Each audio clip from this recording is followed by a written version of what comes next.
विजयनगर में गंगू नाम का व्यक्ति रहता था। उसके बारे में कहा जाता था कि वह बड़ा ही मनहूस है और जो सुबह सुबह उसकी शक्ल देख ले उसे खाना भी नसीब नहीं होता। धीरे धीरे यह बात पूरे विजयनगर में फैल गई और महाराज कृष्णदेव राय को भी इसके बारे में पता चला।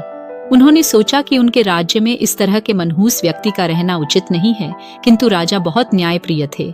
उन्होंने सोचा कि पहले वो यह देखना कहते हैं कि इस बात में कितनी सच्चाई है। राजा ने अपने सेनापति को आदेश दिया कि गंगू को उनके सामने लाया जाए। सैनिकों ने गंगू को महाराज कृष्णदेव राय के समक्ष पेश किया।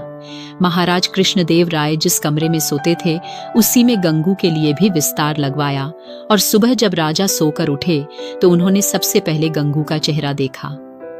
कुछ देर बाद अचानक कार्य आ जाने के कारण राजा को राजमहल से बाहर जाना पड़ा और उस दिन वो इतने व्यस्त रहे कि उन्हें खाना भी नसीब नहीं हुआ। राजा कृष्णदेव राय को यकीन हो गया कि यह सब गंगू का चेहरा देखने के कारण हुआ है। राजा ने सोचा, जब इस व्यक्ति के कारण मुझे भोजन नसीब नहीं हुआ तो शहर के दूसरे लोगों के साथ क्या होता होगा। गुस्से में राजा कृष्णदेव राय ने गंगू को फांसी पर टांगने का आदेश दिया। यह बात पूरे राज्य में फैल गई कि कल गंगू को फांसी दी जाएगी। जब यह बात तेनालीराम को पता चली तो वे सारा माजरा समझ गए और तत्काल गंगू के पास पहुंचे। तेनालीराम को देखकर गंगू रोने लगा और तेनालीराम को पूरी बात बतलाई। तेनालीराम ने गंगू को सांत्वना देते हुए उसके कहा कि जैसा वो कहें गंगू को वैसा ही करना होगा। गंगू भी तेनालीराम की बात समझ गया।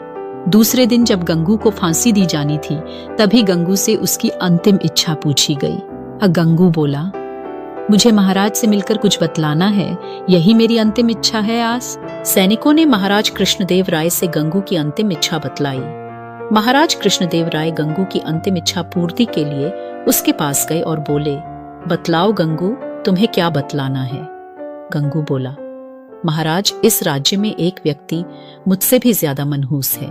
पहले दंड उसे मिलना चाहिए, फिर मुझे। महाराज कृष्णदेव राय ने बड़े आश्चर्य से गंगू से पूछा, गंगू, बतलाऊं वह मनहूस व्यक्ति कौन है। गंगू बोला, महाराज, वह मनहूस व्यक्ति कोई और नहीं बल्कि इस राज्य का राजा अर्थात आप हैं। यह सुनकर महाराज कृष्णदेव राय अत्यधिक क्रोधित हुए और बोले, जानते हो गंगू, तुम क्या बोल रहे हो, इसके बदले तुम्हें दंड भी मिल सकता है। गंगू बोला, महाराज, मृत्यु दंड से बढ़ कोई दंड हो सकता है क्या? यह तो आप मुझे दे ही चुके हैं। कृपया आप मेरी विनती सुन लें, इसके बाद आप जो भी दंड देंगे वह मुझे सहर्ष स्वीकार होगा। यह सुनकर महाराज का क्रोध कुछ शांत हुआ और बोले, तुम्हें जो कहना है कहो। गंगू बोला, महाराज, कल सुबह जब आपने मेरा चेहरा देखा तब आपको दिन भर भोजन नहीं मिला, तब आपने मुझे मनहूस समझकर मृत्यु दंड दे दिया। ठीक उसी समय कल सुबह मैंने भी आपका चेहरा देखा था और मुझे फांसी की सजा मिल गई।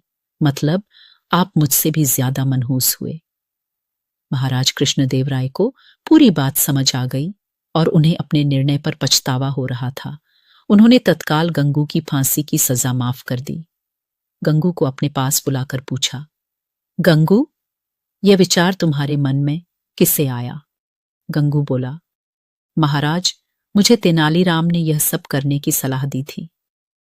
महाराज कृष्णदेव राय ने गंगू को बहुत सा धन देकर विदा किया और तेनालीराम को बुलाकर उसका धन्यवाद दिया कि उनके कारण एक निर्दोष की जान बच गई और महाराज के हाथ से एक बहुत बड़ा पाप होने से बच गया।